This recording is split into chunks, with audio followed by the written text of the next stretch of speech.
Welcome back to Ramanathan B classes. Today we shall discuss relationship between zeros and coefficient of a quadratic polynomial. Relationship between zeros and coefficient of a quadratic polynomial. We shall discuss this topic.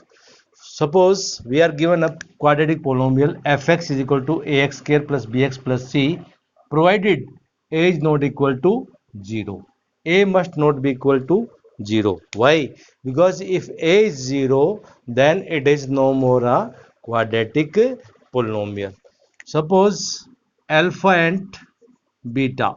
Alpha and beta are zeros of given polynomial. Because it is quadratic polynomial, at most two zeros are 2. Let us consider one is alpha and second one is beta. Then x minus alpha, x minus beta is a factor of given polynomial, or you can write it fx as well. See what happens, x minus alpha, x minus beta is a factor of fx. So this expression can be written as ax square plus bx plus c is equal to x minus alpha, x minus beta, and some constant k. K is some constant. For example, x into x, x square. We can have 5x square also, 6x square, like so on.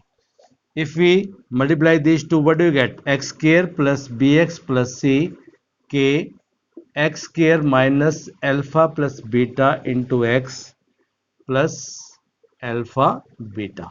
This is the multiplication of these two factors. So further you can expand it like this: k x square minus k alpha plus beta into x plus k alpha beta. Now k is multiplied to each term.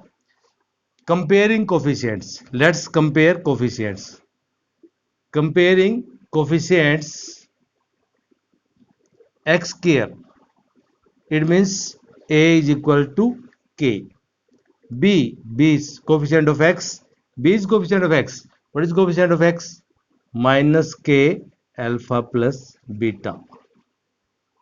What is coefficient C? C is k alpha beta.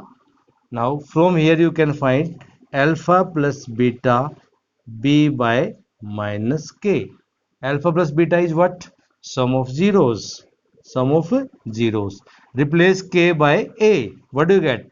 B by minus a, or you can write minus b by a alpha plus beta.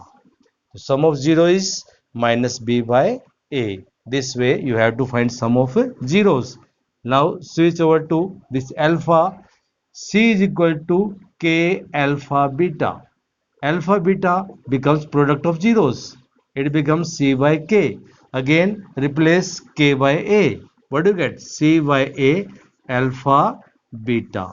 So product of zeros, alpha into beta, is c by a, and sum of zeros, this is sometimes denoted by s, and this one is denoted by p. P stand product of zeros, S stand for sum of zeros. So alpha plus beta is minus b by a, alpha into beta is c by a. Once more I must revise it for you. Relationship between zeros and coefficient of a quadratic polynomial. Quadratic polynomial means highest degree is 2. This is the standard form of quadratic polynomial, ax square plus bx plus c. Condition has been given that provided a must not be equal to 0. A must not be equal to 0, because if it becomes 0, it is no more a quadratic polynomial. Then it becomes linear polynomial.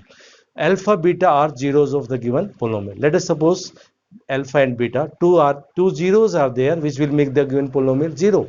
So x minus alpha and x minus beta is a factor of a given polynomial. So this can be written as like this: k stand for some constant, multiply these two, multiply k by x square, x and constant term, like this. Now compare the coefficient.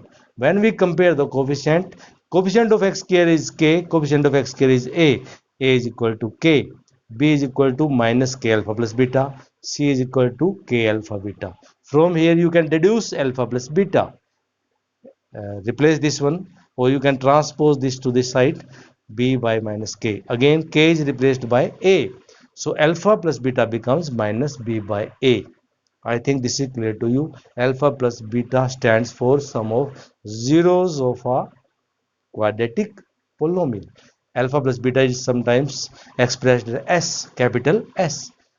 And similarly, alpha into beta, product of zeros, you can find C by A. And alpha and beta, alpha into beta, product of zeros is denoted by capital P.